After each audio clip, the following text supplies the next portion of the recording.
Deadman's Dike. It was a long journey from the Weather Hills to Fornost Arrain, made longer by the weary survivors the heroes were escorting. The unfortunate villagers had suffered much hardship during their captivity, and the unusually cold weather did not improve their condition.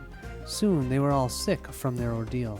In the end, the heroes had to send a runner ahead to summon help from the Dunedain they were seeking. With help from the rangers, the heroes were able to bring the survivors safely to Fornost. Once the capital of Arthedian, the ancient city was abandoned after the war with Angmar, almost 1,000 years ago. Now the desolate ruin was called Deadman's Dike, yet on high days the Dunedain still gathered there as they did now. Iarion and a younger ranger were there to greet them when they entered the city gates. The noble Dunedain had a look of wonder on his face as he watched the heroes bring the survivors inside the walls.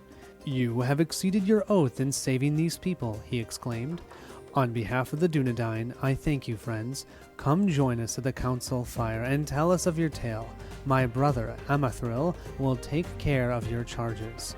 The younger ranger, a man of good stature, brought the survivors to see the healers while Iarion led the heroes to the central square of the city. A council of Dunedain were gathered there around a large fire. In the place of honor was their chieftain, Aragorn, son of Arathorn. He looked at the heroes with a keen interest as Iarion introduced them. "Here is the valiant company that helped us defend the villagers of Breeland and pursued our enemies to their hiding place in the Weather Hills. They have come here with the survivors they rescued from the orcs, and with evil news."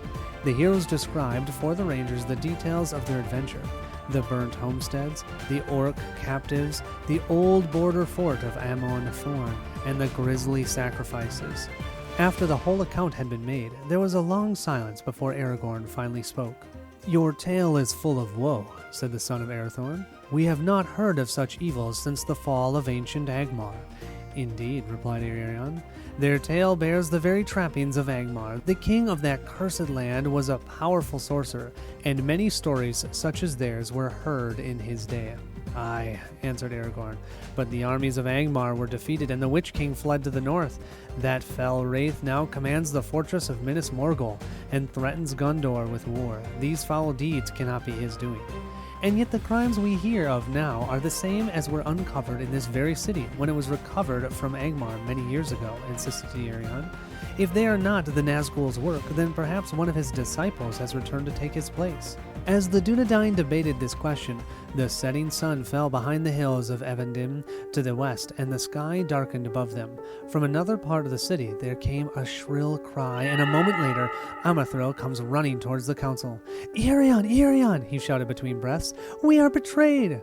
"What is it, man?" asked Iarion. "What has happened?" "Black sorcery," says Amathril, seizing Iarion's arm.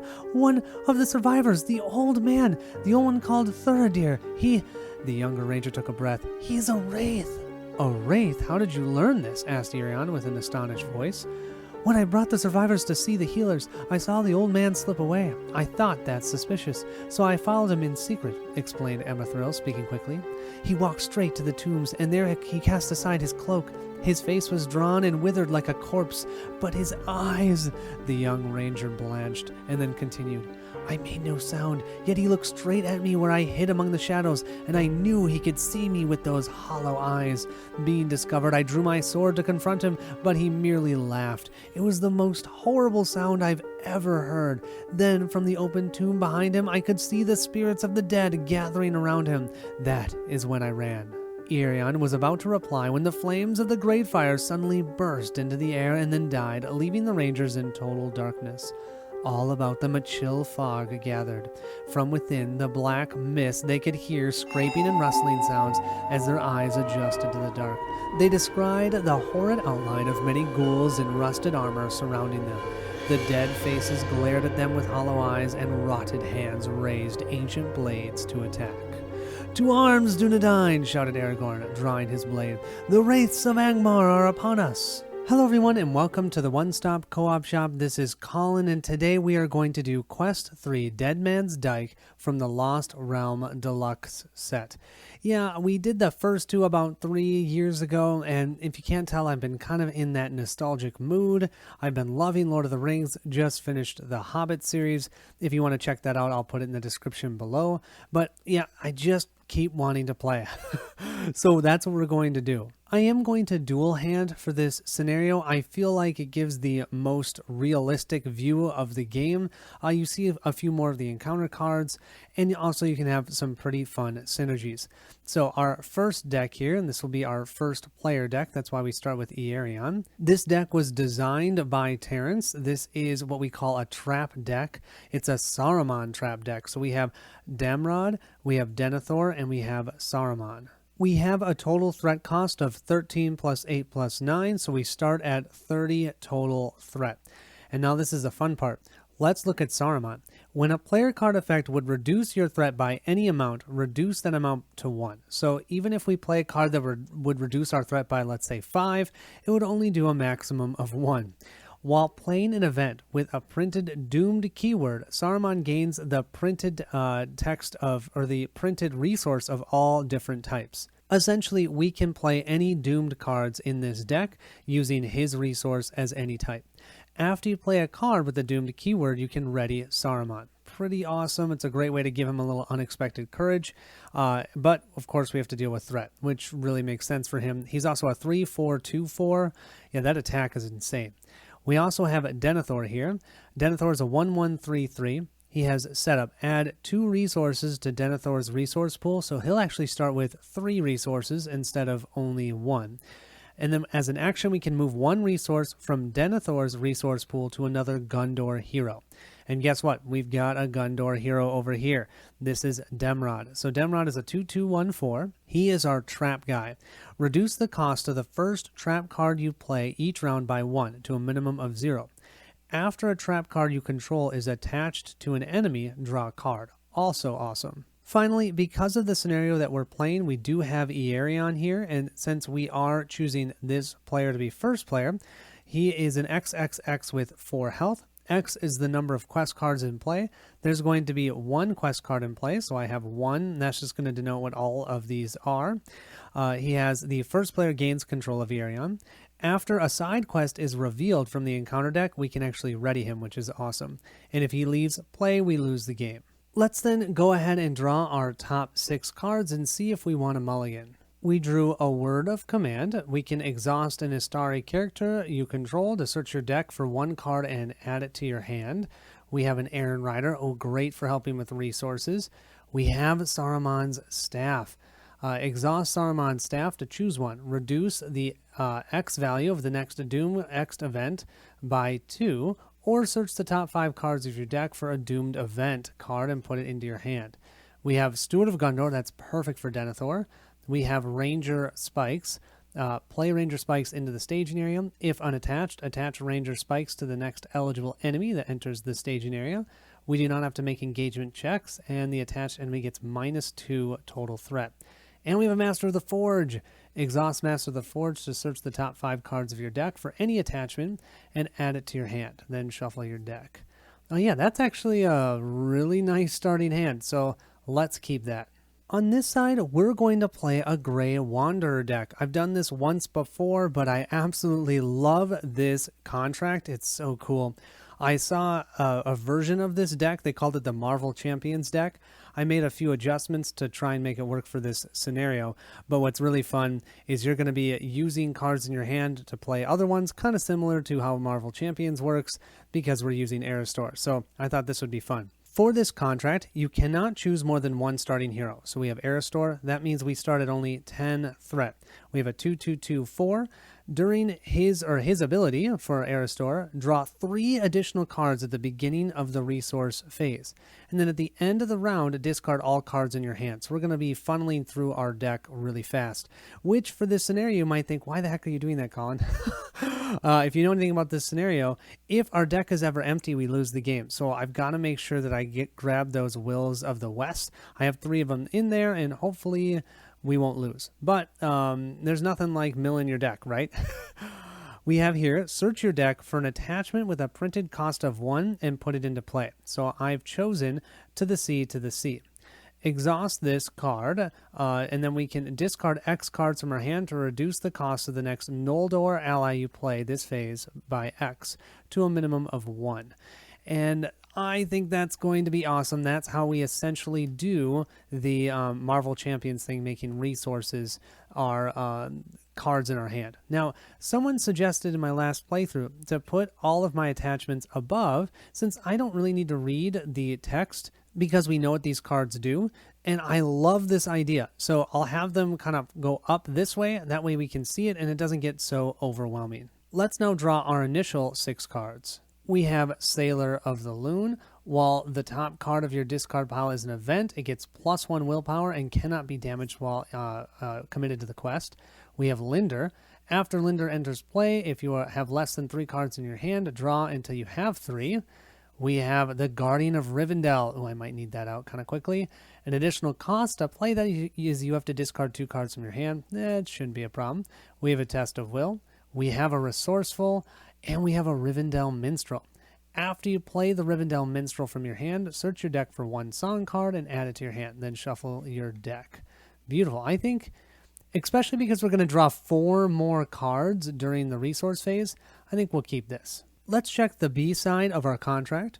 The first non-unique card you play each planning phase does not require a resource match. That's how I'd play cards like Sailor of the Loon or a Test of Will, but the Test of Will is kind of risky because that would mean I can't play anything until I play that card. Our action here is exhaust this card and raise your threat by 1 to choose 2. Ready your starting hero, add 2 resources to your starting hero's resource pool, or heal 3 damage from your starting hero. So there's lots of ways we can make Air Store better. The big thing is, though, adding those 2 resources is probably going to help us in that first round. You've brought the prisoners you've rescued from the Weather Hills to Fornost. The rangers gathered there are shocked to hear what you have discovered in Ammon form. Before their chieftain can decide what to do, an unnatural fog covers the ruins in darkness, and the specters of dead warriors emerge from the mist to attack you. Put Earion into play, set 3rd to your side and out of play, add 1 copy of the Fornost Square to the staging area, and shuffle the encounter deck. Here we have the Fornost Square. Fornost Square gets +1 threat for each resource token on it. After the first player discards any number of cards from the top of their deck, place a resource token here. And yeah, you can imagine we're going to be discarding cards a lot. We have a when revealed, each player must search the encounter deck for a baleful shade and put it into play engaged with them.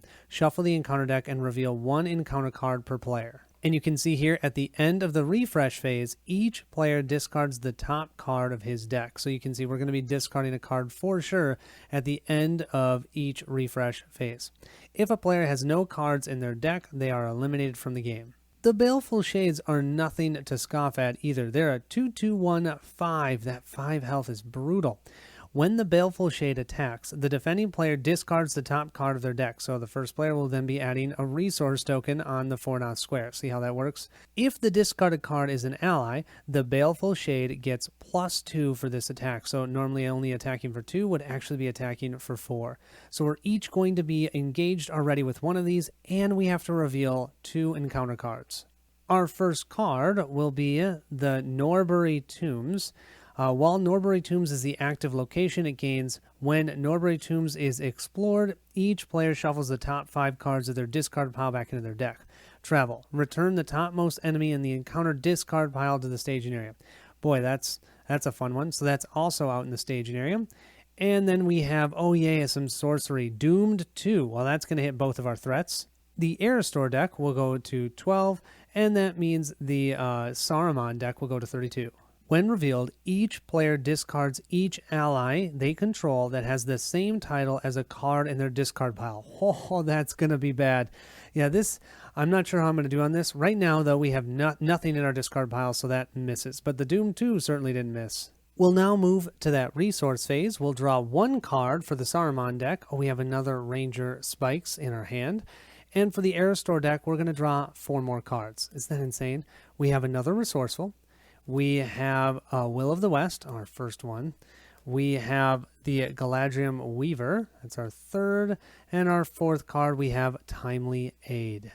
Looking at the cards in our hand, getting a Ranger Spikes out sounds really appealing, but I think the first thing we're going to do is place out that Steward of Gondor onto Denethor. We'll spend the 2 resources to do that. We'll slide that underneath him and then pop it out on the edge so we remember that it's there. And we'll exhaust the Steward of Gondor to then generate the 2 resources back. Probably the most ridiculous card in the entire game. I love it. Then let's go ahead and spend one of these resources that we have on him so we can put out the Errant Rider.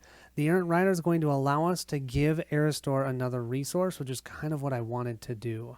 We can exhaust the Errant Rider, which we'll do to be able to move 1 resource from Denethor over to Aristor.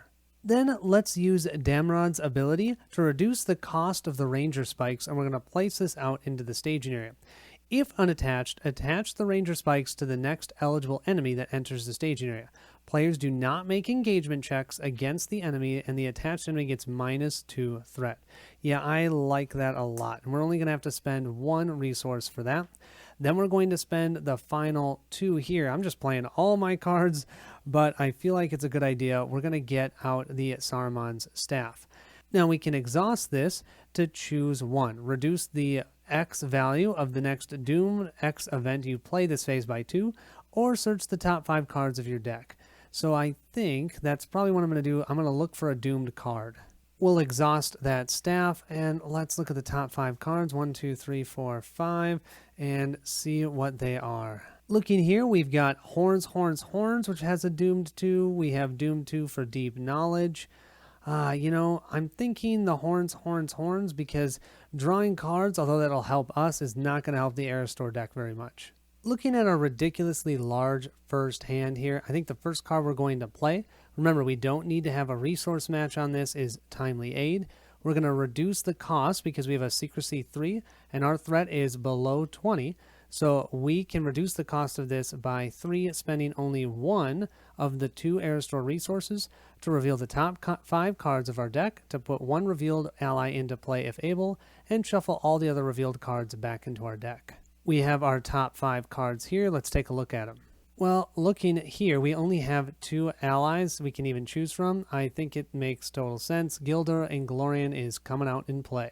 Let's then exhaust to the sea and discard both Linder and Sailor of the Loon so that we can play out that Minstrel, and it only costs us 1 resource, which is what we have here. The nice thing about bringing out the Rivendell Minstrel is we can also grab 1 song from our deck and add it to our hand. We're going to grab the Song of Travel, so that way we can place it onto Aristor, and he will have the blue spirit resource as well.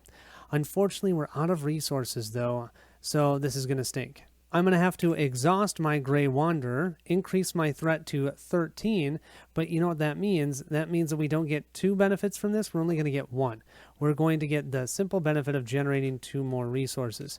We're going to spend 1 of those on the Song of Travel, so we can get that out ASAP and be able to play blue cards, and then the second resource we're going to spend on a Resourceful.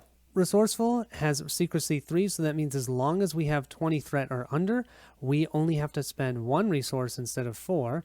Attached to a hero you control, the attached hero will now collect 1 additional resource during the resource phase each round. And that'll be it for the Aristor deck. Pretty good, 2 allies, 3 attachments, and still only 13 threat. Our biggest problem is we only have 3 characters in play, so it's going to be interesting to see how we do this. Moving to the quest phase, we can see here we have a total of 3 threat in the staging area, and we need 11 progress in order to get through this quest card. I don't want to go too fast because I know it's coming and I'm not ready yet. On the Saruman side, let's quest for 1, 2, 3, 4, 5, 6. We'll just do 2 on this side for 8. We'll then start drawing our encounter cards. Here's our first one. Oh no, we have a side quest. The Power of Angmar. This has a surge effect. You must uncover the source of this evil that sets its will against yours. Yeah, okay. Surge. Cards in each player's discard pile cannot leave that player's discard pile by player card effects. After the stage is defeated, each player shuffles the top 5 cards of their discard pile back into their deck. Okay, that's at least nice, but we'll need 8 progress to get through that. And you know what? This will actually ready Iarion and give him +1 to all of his stats because we now have 2 quests out. That's nice. The thing that's not nice, though, is that means we still haven't even drawn a single card. All right, first card. Oh, when revealed. Each undead enemy gets +1 to everything until the end of the round. If there are no undead, no, there's 2 undead, they're engaged with us, so they're each going to get +1. I'm going to place this up there so I don't forget that. Our second card, we have the Cursed Dead. I hate these guys. If you've played this scenario, you know they're terrible. And this guy's going to get captured by the Ranger Spikes. When revealed, put each copy of the Cursed Dead in the discard pile into play in the staging area. Yeah, and there's 5 of them. So when you get 4 in the discard pile and you flip one of these, 5 of them come out. 27 threat, a 1-3-1-2. But you know what? We're going to attach the Ranger Spikes. That's going to give it -2 threat, so that's not even going to matter, and we can ignore them for engagement checks. And we get to draw a card because we just had a trap hit onto an enemy, and we have the Soldier of Gundor. We quested now for 9. We have 8, 7, 6. We can ignore this because it's 1 and we have a -2. So we actually placed 6 progress on the staging area. That was almost too much. We definitely then, for the travel phase, want to travel to the Fornoth Square. Yeah, we want to get rid of this as soon as possible because it's going to increase threat as we go. Remember, we're going to be discarding cards, and every time we discard a card, this is going to, and I should say discard cards from the top of their deck. We're going to be placing additional resources on here, and each resource is going to add +1 threat. So that's why I want to make that the active location. And then we don't have to engage this enemy at all, so we can move right to the combat phase. We'll give a shadow card to this Baleful Shade. Remember, they're +1 of everything. We have another shadow card here for the other Baleful Shade. And before we move into combat, we are going to be ridiculous. I've already exhausted our staff, but we're still going to play Horns, Horns, Horns. It's a doomed 2, so that's going to hit both of our threats. We'll move up to 34 threat already, and Aristor will move all the way up to 15. He's looking at us like, why are you doing this? But I want to be able to get rid of these Baleful Shades. If you look here, each player may put 1 ally card into play from their hand. At the end of the phase, shuffle each of those allies that are still in play into their decks. We're going to play that Soldier of Gundor. This is why I wanted to do this. We have a response. After the Soldier of Gundor enters play, search the top 5 cards of your deck for a Gundor ally and add it to your hand. We'll draw our cards and let's see what we have. We have either a Warden of Healing or an Errant Rider. That's it. Well, let's do the Warden of Healing, shall we? The Aristor deck will go ahead and play the Guardian of Rivendell. Now it says as an additional cost to play this from your hand, we're putting it into play. We're not playing it from our hand. That's how this is different. We don't have to do the discarding. Heck, we could pay the discarding though with no problem because we're going to have to discard our cards anyhow, but at least we have him for some defending. The other great part about this is after you play a card with a doomed keyword, ready Saruman. Thank you very much. Let's now move into combat. Denethor will exhaust to defend. He has 3 defense. The Baleful Shade is attacking for 2 + 1, which is 3. We have no shadow effect, so we're good on this side. For the Aristor deck, we'll defend with the Guardian of Rivendell with 3 defense. The attack is for 3. We'll flip this over, no shadow effect, so no worries there, no damage. Let's see how much damage we can do to these Baleful Shades. Of course, before we do that, I should probably do the Baleful Shades correctly. We have to discard the top card of our deck. If it's an ally, they get +2 attack. Okay, our top one was just a trap, so no +2 for the Saruman deck. How about +2 for the Aristor deck? I grabbed the top card. It's a test of will, so no additional attack value, which is great. But we did discard the top card of our deck, so that's going to be 1 resource onto that location. We now can move to the offensive. Saruman can attack for 4. We've got 2 here, 5, 6, and 1 here, which is 7. We have 5 plus the 2 shield for the Baleful Shade. That means we took him out no problem.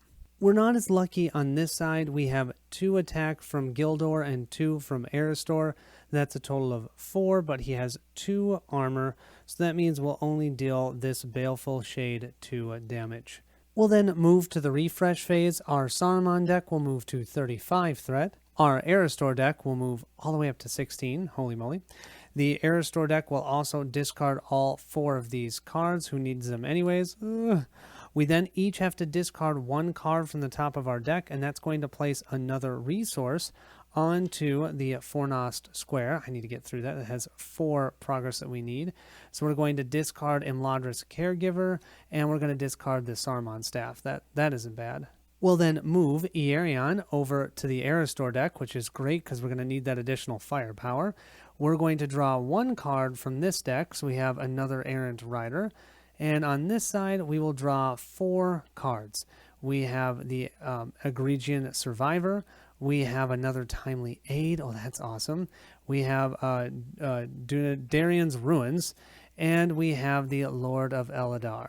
I'm going to show you this one time, but going forward, I'm going to assume that you know I'm going to exhaust the Steward of Gondor, so that way Denethor will have 3 resources he generates each round. And then we are going to exhaust the Errant Rider to give one of those resources from Denethor over to Aristor. That way he has 3 resources. Before I do anything else, because we played both of these with the horns, I need to shuffle both of these allies back into our decks. I think you can imagine what our first action is going to be. We are going to spend that 1 resource so that we can do another Timely Aid. We can play that card because of the Grey Wanderer, and it's our first non-unique card that we're playing, so we don't need a resource match. We get to look at the top 5 cards, 1, 2, 3, 4, 5, and put 1 ally into play. Well, it looks like we have the one I was looking for, Glorfindel. We have the Galadriel Weaver, which is actually really nice. We have the Imladris Caregiver for healing, and we have the Rivendell Scout. But yeah, Glorfindel, I mean, look at this. Discard a card from your hand to ready Glorfindel once per phase. Yeah, we're definitely putting him out. I think then we're going to play Darian's Ruins because we can draw 2 cards and discard 1 from our hand.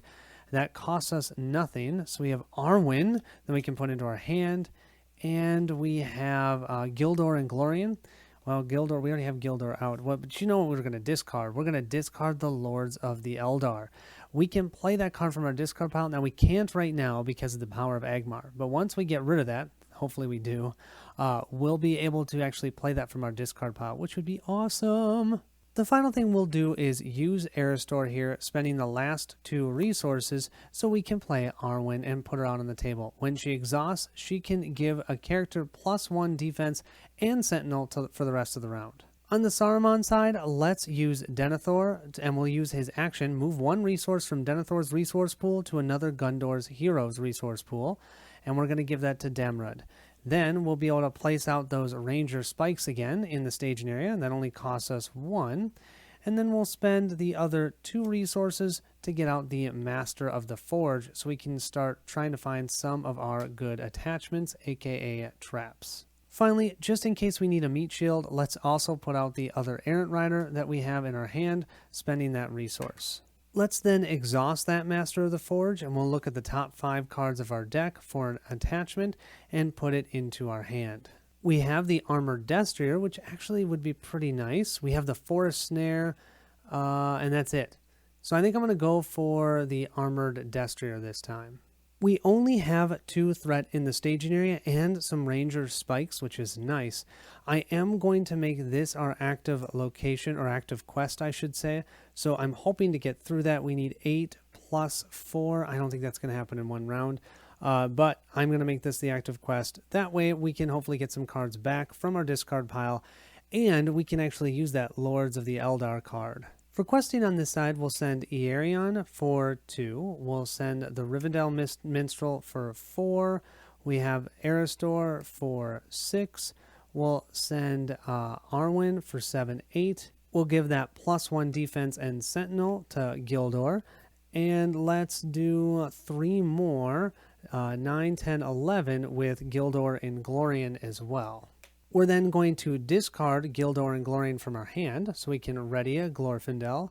And we're also going to exhaust the Grey Wanderer, push up our threat to 17 so that we can generate 2 resources and ready our starting hero. Yeah, now we got to start doing that a little bit so we have some more attack as well. We'll add 2 to that for 13, and I think we're going to push 14, 15, 16. 16 total questing. Our first card, we have an enemy, Thuradir's Damned. After Thuradir Damned engages you, discard the top 2 cards of your deck and assign X damage among characters you control. Oof. Well, too bad for you, you are going to be caught in my Ranger Spikes. That means his threat is only 1 instead of 3, and we do not have to make engagement checks on him. That also means we get to draw a card. And we'll draw Deep Knowledge. Ooh, nice. Some good card draw. Okay, our second card will be a Surge. I hate the Surges. When revealed, attached to the current quest. Okay, that would be the Power of Angmar. When a players play a card, increase its cost by 1 if this card has the same title in its owner's discard pile. Yeah, that's just mean. I really don't like that one. We'll surge that into another Fornost square, so that's another location. We quested for 16, 15, 14, 13, 12, and nothing here. We get to place 12 progress. 8 plus 4 is 12, you guys. Wow. That is awesome. That means we have been able to quest through the side quest as well as the Fornoth location. We can get rid of this, so we don't have to worry about that. But we'll take the top 5 cards of each of our discard piles and shuffle them into our deck. We then have 2 locations in the staging area. I definitely think we're going to go to the Fornost Square. Since we just did that reshuffling, our Saruman deck has no cards in the discard pile, so this is kind of useless. So we'll wait to do this until later. And then with the 2 enemies in the staging area, they're both caught in Ranger Spikes. Don't ask how that works for undead enemies. I'll take it. We're not going to engage either one because we don't have to. So that means all we have to deal with is that Baleful Shade. And just so I don't forget, that Fornoth Square will get 1 token on it because when it attacks, we have to discard a card from the top of our deck. Well, I had Gildor and Glorian all ready to do the defending, but I think instead I'm actually going to have Glorfindel defend on this attack, just because I can always play him from my discard pile, and I can also ready him. So after I do this attack, I can discard that last card in my hand, so I can ready him, so long as he's still alive, I should say. This attack is only for 2, though. Yeah, there's nothing that's increasing the attack. We'll flip this. Oh, this will. The attacking enemy gets +1 attack if this attack destroys a character. Reveal 1 encounter card. Ha! It's attacking for 3. That means Glorfindel will simply take 2 points of damage. He can take that. That should mean with Aristor, Gildor, and Glorian, and Glorfindel, 3, 4, 5, 6, 7. That is enough to take him out. Oof. Okay, that was good. And of course, I forgot again to reveal the top card of my deck. This will deal 2 more damage and kill Glorfindel if this is an ally. It's not, it's the Lords of Eldar. Awesome. If that had been an ally, it would have been +2 attack, and that could have, or would have, killed Glorfindel. So I got kind of lucky there. But that's good. This enemy is gone. We're good to go. We'll move to that refresh phase. Our Saruman deck will go to 36 threat. The Aristor deck will move up to 18 threat. We're each going to have to discard the top card of our deck. Oh, that's a Will of the West. Okay, I need to make sure I get one of those. And we have the Forest Patrol that we're going to discard. That also means we'll place a second resource on the Fornost Square. That is the active location right now. Then we'll each draw a card. We have Visionary Leadership. Oh, that's amazing for our Gondorian and Saruman deck. And then we'll draw 4 cards for our Aristor deck. 1, 2, 3, 4. We didn't have any cards to discard, so we don't have to worry about that. We have the White Council. We have another Gildor and Glorian, another Lords of Eldor, and another Timely Aid. That's somewhat insane. We'll start this round by exhausting the Master of the Forge so we can look at the top 5 cards of our deck. Our attachments we have are either the Steward of Gondor or the Athelian Pit. I think we're going to go for the Athelian Pit. Thanks to Demrod over here, we can play that Athelian Pit for free out into the staging area. Now, it doesn't do much. If unattached, attach it to the next eligible enemy. Any character may choose the attached enemy as the target of an attack, so we can attack it together even without range, which is cool, but it really doesn't do anything else. The nice thing about it, though, is it's free and it gives us card draw, so I like that. Aristor over there has 4 resources, so we're going to take resources for ourselves this time. We're going to use our Errant Rider. Exhaust an Errant Rider to move 1 resource from a resource pool of a hero you control to another hero's resource pool. Instead of grabbing one from Denethor and giving it to Demrod or something like that, we're actually going to take Saruman's resource. He probably doesn't love that. But we're going to take his resource. We now have 4 here, and I'm going to spend all 4 of these resources to play my 2 leadership cards. We have Armored Destrier, which is going to go on to Denethor. He now will be able to ready when he defends and potentially discard shadow cards. And then Visionary Leadership, we're actually going to put that on Demrod because, well, thematically, we know Visionary Leadership is not Denethor's speciality. And second of all, I'm planning on keeping Demrod's 1 resource, so that means all Gondor characters get +1 willpower. That'll be it on this side of the table. I think we all know what we're going to start with for the Aristor deck, spending that 1 resource.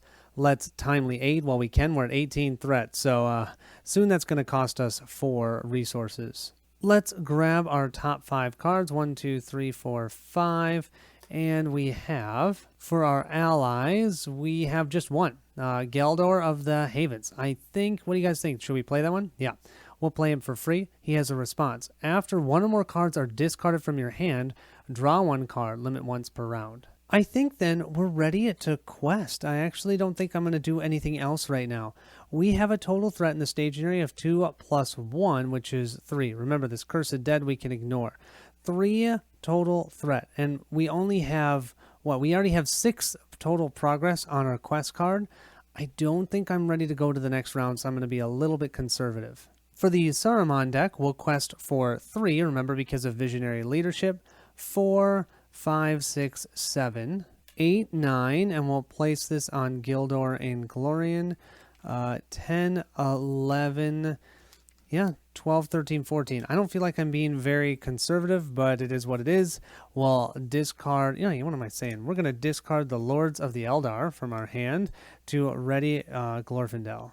Let's draw our top encounter card, and we have, when revealed, each player discards the top 3 cards of their deck. Until the end of the round, add 2 to the total threat in the staging area for each different card type discarded this way. Whoa! So we've got 3 cards from the Gondorian/Saruman deck, and we have 1 of each type. So that's going to add 6 blasted threat. Let's see, for the Aristor deck, we have 3 here. Those are all allies. So we're just adding 6 total threat to the staging area. 6 plus the 3 is 9. Wow, it's a good thing I quested for as much as I did. I don't even know what this one is. We've got the, Thorador's Damned. That's going to add another 3 threat. The only advantage is that will immediately be captured by the Athelian Pit. But adding 3 threat, 1, 2, 3, that puts us up to 12 threat. We do get to draw a card for the Saruman deck at least, and we get the Soldier of Gondor. We quested for 14, 13, 12, 11, 10, 9, 8, 7, 6, 5, 4, 3, 2. We only placed 2 progress, and that's on the Fornost Square. And then I should also say, because we discarded the top 3 cards of our deck for the first player, so because of that, we need to place 3 more total resources on here. So this is a total of a 6 threat resource, or 6 threat location. Hopefully that does not get pushed back to the staging area. We can skip the travel phase because we can't travel. We still have that Fornost Square here, so we'll move right to the encounter phase. And I think the only one we need to deal with is this Thorador's Damned. After this Thorador Damned engages you, discard the top 2 cards of your deck. So who's the first player? Oh man, do I really want to... I'm going to go ahead and have... Because of that Athelian Pit, anyone can attack him. So I'm going to have the Aristor deck engage him. And that means they're going to discard the top 2 cards of their deck. And we're going to have to assign X damage among characters we control. X is the combined printed cost of the 2 cards that we're discarding. So we're discarding Sailor of the Loon and Elven Light. So we have to deal 3 damage among characters that we control. Let's deal the 3 damage to Aristor. Because guess what? We can now use this, our Grey Wanderer. We'll increase our threat by 1, so we'll go up to 19 total threat. But then what we can do is heal him by 3 and generate 2 more resources. So we have 5 resources. We are a resource hog. We should be able to play any card that we want. We'll now grab a shadow card for Thorador's Damned. Let's defend with Gildor and Glorian for sure. He has 4 defense and 3 health. We'll flip our shadow card, and we do have a shadow effect. This one says, exhaust a character you control. Okay, that's not the end of the world. Actually, that's really not bad. We'll exhaust Glorfindel and then laugh at him because we will discard Gildor and Glorian from our hand to ready him again. Take that. Before we attack that Wraith, let's use our Saruman's Staff, reducing the doomed cost of the next doomed card we play by 2. And that means we can play this Deep Knowledge, and we do not have to worry about the doomed effect. That means we'll each get to draw 2 cards. Sorry, Aristor deck, you probably didn't want to do that, but I'm going to make you... Oh, we've got 2 cards, including Ancestral Armor. I will take that. The 2 cards for our Aristor deck, we have Darien's Ruins and another, the White Council. And since we played a doomed card, we can ready Saruman. Love it. So now, with the attack, we can add 4 plus 1, which is 5, with Denethor. We'll do 2 with Aristor, so that's 7, and 3 more, 8, 9, 10. We only needed 8 to take out the Thorador's Damned, so that Wraith is toast. We'll now move to that refresh phase. We'll increase our threat to 37 for the Saruman deck, 20 threat for the Aristor deck. Well, then that will also become the first player. That means we have to discard the top card of each of our decks. We have the White Council here. And what do we have here? We have Faramir. Unfortunately, Faramir is going to be discarded. We then also have to discard all of our cards in hand for our Aristor deck, but then we can trigger Geldor of the Havens that states that when we discard cards from our hand, we can draw 1 card. So we'll draw the Rivendell Scout. Awesome. Then we will move first player over to the Aristor deck. We will each draw 1 card to start the next round, and we have the Mirkwood Explorer for the Saruman deck, and we get to draw 4 cards here. We have another Rivendell Scout. We have 2 Elven Jewelers. Oh my gosh. And we have a Stand and Fight. And don't forget the Fornos Square gains another resource thanks to us discarding a card from the top of our deck.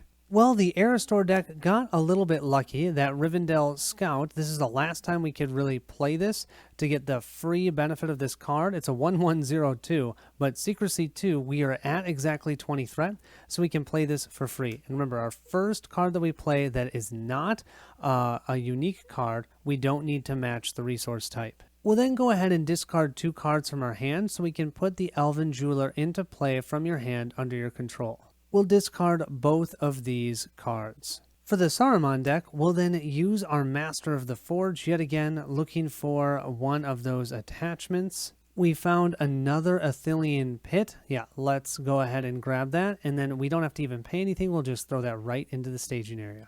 I have a couple options here. I could go for some more allies, but I think I'm going to power up Denethor just a little bit more before doing it.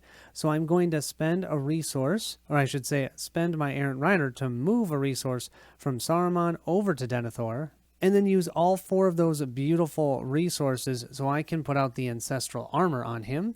He is a leadership hero, so he will gain +2 hit points and +2 defense. Yeah, he's going to be a beast now. We only have 3 total threat in the staging area. Let's see how much we want to quest. We'll quest for 1, 2, 3, 4, 5, 6, 7, 8, 9, 10, 11, 12, 13, 14, and should we even do... Yeah, I think 14, and we're going to give this +1 defense still to Gildor. Nah, you know, we're going to give it to Denethor because he can Sentinel as well and Ready. So yeah, I think that's good. We're going to add 3 more, 15, 16, 17 total questing. 17 to 3 threat. Our first one is the Cursed Dead. We know what that is. When revealed, each Cursed Dead in the discard pile. How many are there in the discard pile? I am looking. I actually don't see any. How do we not have any? There's 5 of them in there. But yeah, I don't see any at all. We haven't seen one as a shadow effect. And there's only the other one that I have left out in the staging area on purpose. That one will get captured by the Athelian Pit. Not that it really matters, but it will give us a card draw. We'll grab this card, and we have the Entangled Nets, another trap. Let's then see what our second card will be. And we have a Treachery. When revealed, each undead enemy gets +1 of everything. Yes, okay, let's see what that does. We quested for a total of 17. We had 3 threat in the staging area, but now it's going to get kind of confusing. We have to add 1 additional threat to each of these enemies. So we have got 1, 2, 3, 4, 5, 6, 7, 8, plus 2 more, 9, 10. But then we have -4 from here from the 2 ranger spikes. So that means we only have 6 threat in the staging area compared to our 17 total questing. That means we quested for 11. 11 minus 2 that we needed here is 9. 9 plus 6 is more than 11. So we're going to move to quest card 2 whether I want to or not. The foul sorcery that drives the ghosts against you attacks your mind as well, and you fight to master your fear in the face of an unrelenting enemy. The question of who works the evil spell is answered by the appearance of a dark figure. The old man you had thought the orc's prisoner has revealed himself to be a powerful wraith. He must be stopped. Add Thuridir to the staging area, then reveal 1 encounter card per player. Here we have Thuridir. He's only a 4/6/4/9 with an engagement cost of 1, aka he's coming down. He's indestructible, cannot have attachments, so we can't put traps on him. But he is not immune to player card effects, so that's good. Forced. After a treachery card with the sorcery trait is revealed from the encounter deck, Thuridir heals 3 damage and makes an immediate attack against the first player. Yeah. Like I said, I wasn't exactly ready for him to come out. Let's see. Our first card, we have the Broken Battlements. This has a time marker of 3. After the last time counter is removed from the Broken Battlements, each player discards the top 5 cards of their deck and places 1 time counter here. To travel here, each player discards the top card of their deck. So that's our first card. Come on, don't be a treachery. Don't be a treachery. Oh no, it's just another Cursed Dead.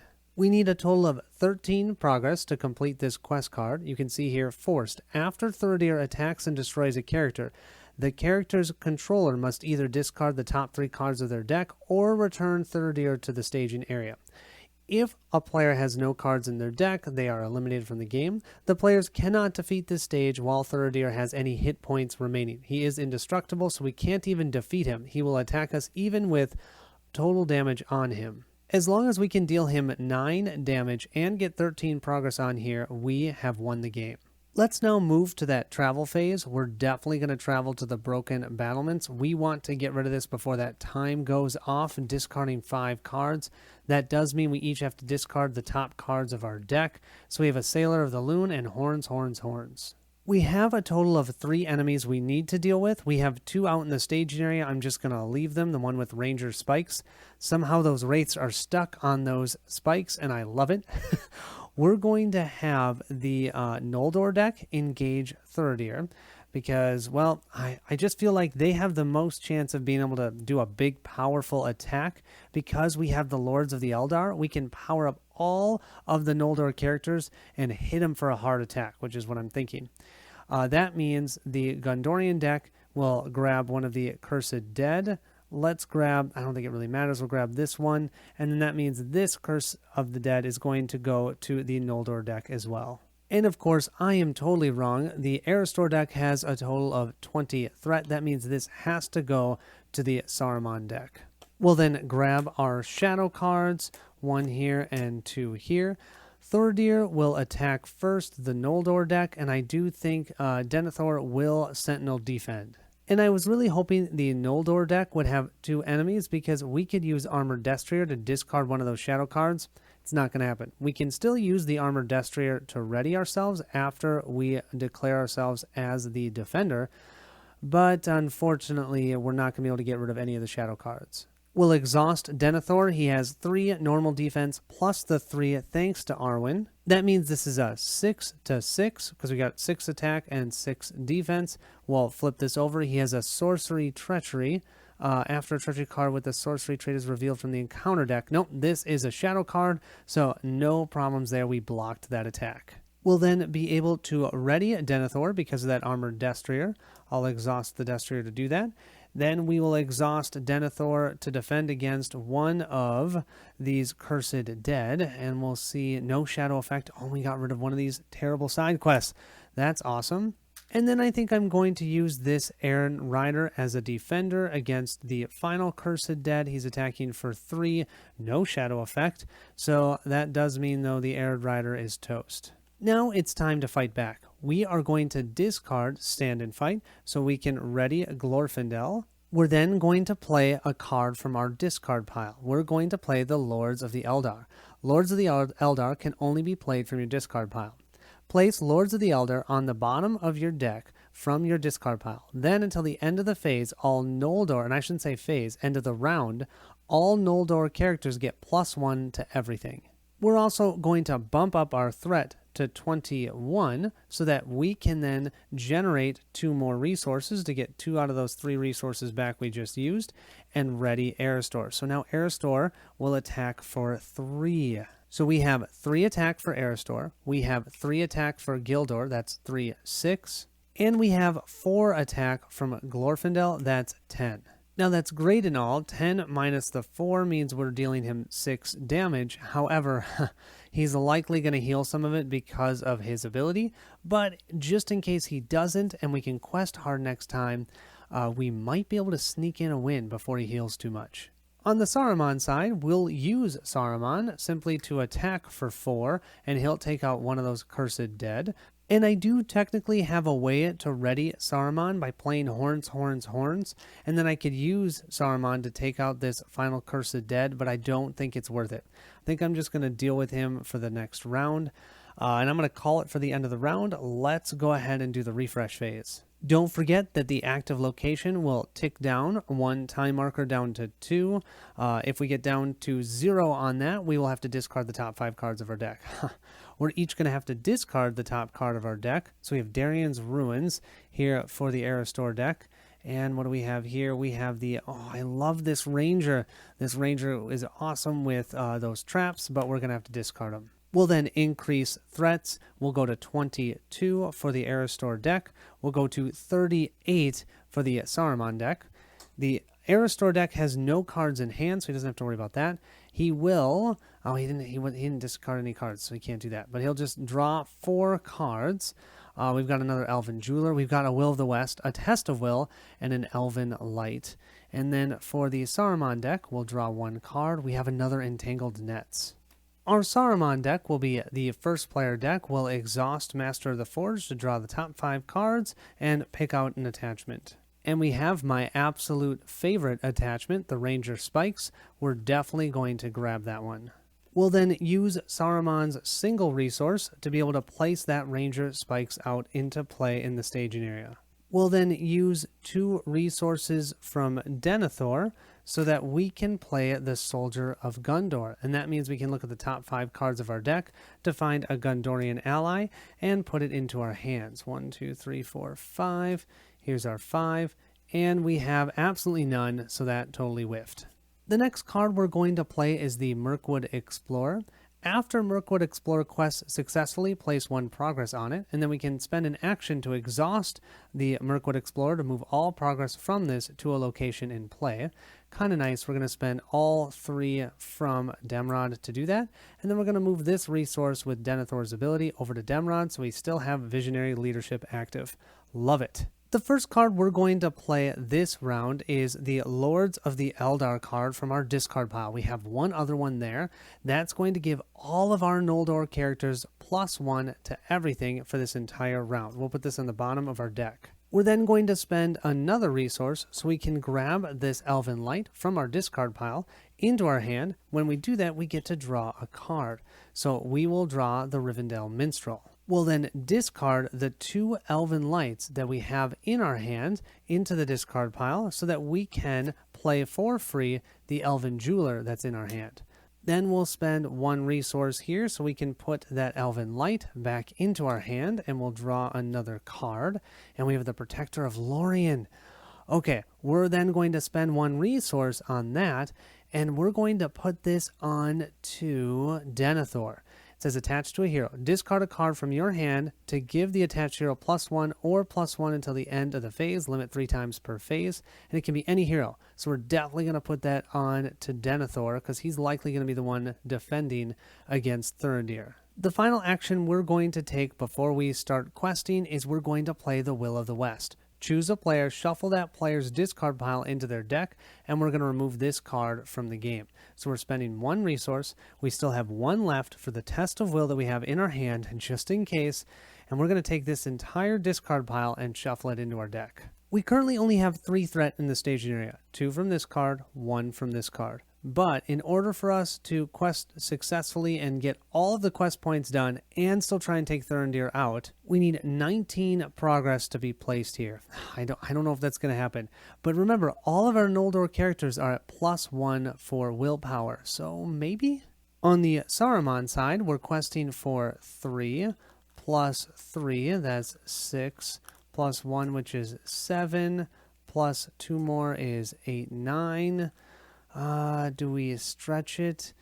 9 plus 2 more, 10, 11. Huh, that means the only one that we have ready is Denethor. We'll add 3 here for 12, 13, 14, giving this +1 defense to Denethor. So we're at 14, 15, 16, 17, 18, 19, 20, 21, 22, 23, 24, 25, 26, 27.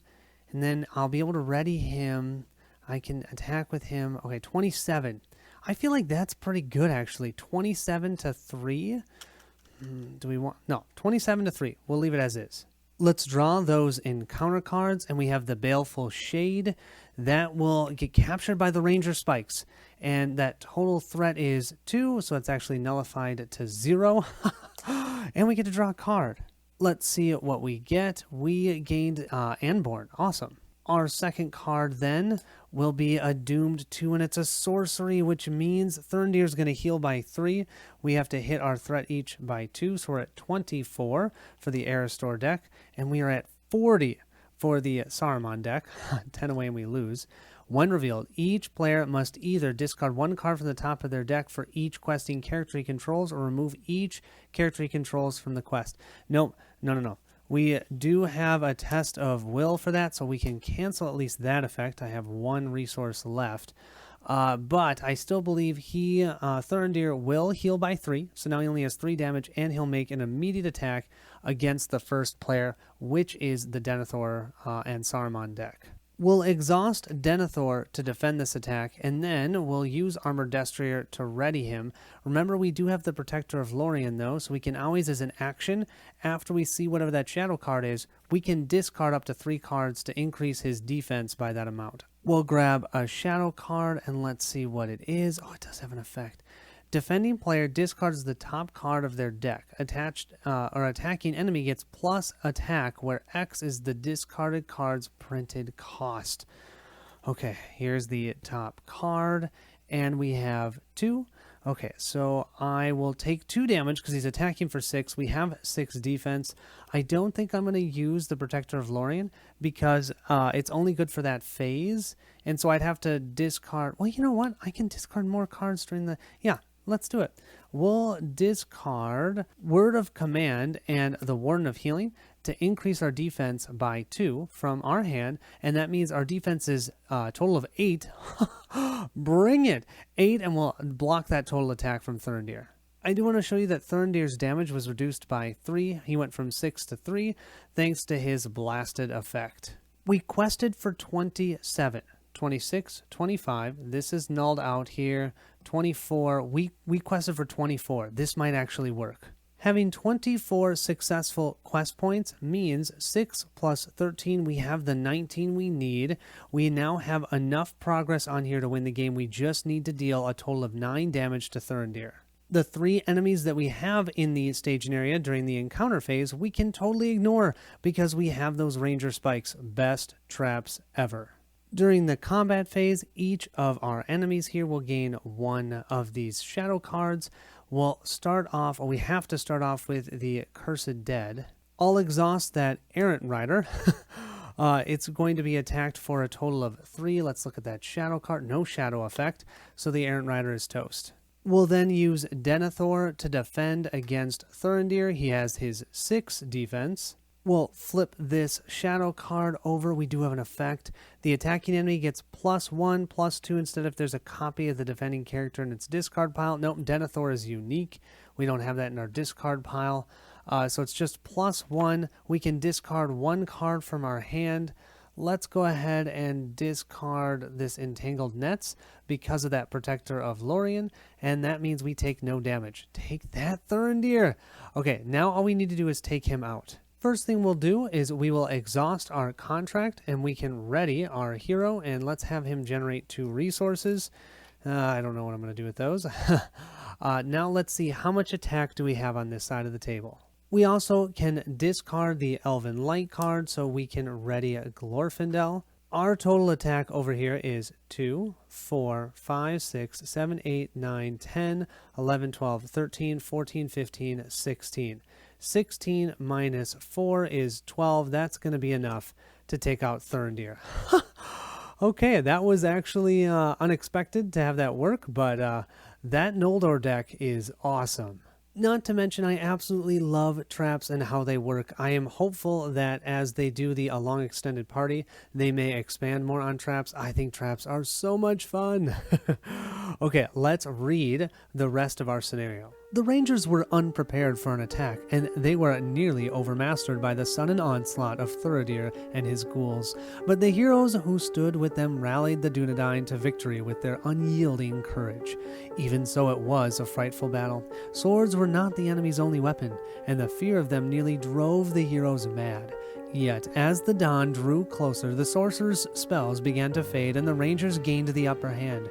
However, just as victory seemed assured, Thuridir seized Iarion and fled the city.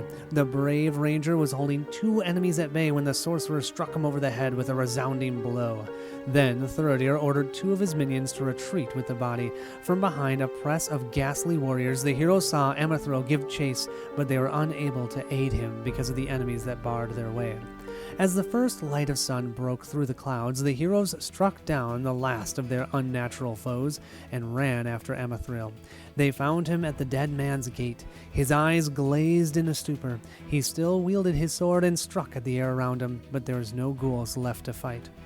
"Amathril!" cried one of the heroes. "The dawn has come and the enemy has fled." The Dunedain lowered his sword and regarded the heroes as one waking from a dream. I couldn't reach him," he muttered as he fell to his knees. "When I saw them take Iarion, I tried to follow, but the fog grew thick around me, and I lost my way." "It was an evil spell that clouded your eyes," said one of the heroes, trying to comfort the young ranger. "The wraith that attacked us was a powerful sorcerer. It was he that took your friend." "Why?" asked Amathril, but none could answer. On the ground, the young ranger found the hawk pendant of Iarion and regarded it in his hand. "It matters not," said the Dunedain, clutching the pendant and rising to his feet. "Thuridir has taken my friend, so I will pursue him." "We will aid you in this quest," spoke the heroes with one voice. "We cannot abandon Iarion to the same fate as those village people."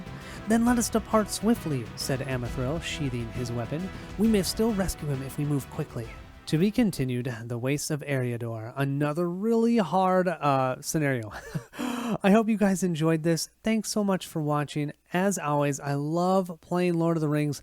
Let me know, what types of decks do you guys want to see for the Wastes of Eriador? I'm thinking I need to have some somewhat powerful ones, I'm just saying, because if I remember right, that scenario is hard. But yeah, really excited. Thanks so much for watching and subscribing and being part of our channel, and I hope to catch you in our next playthrough.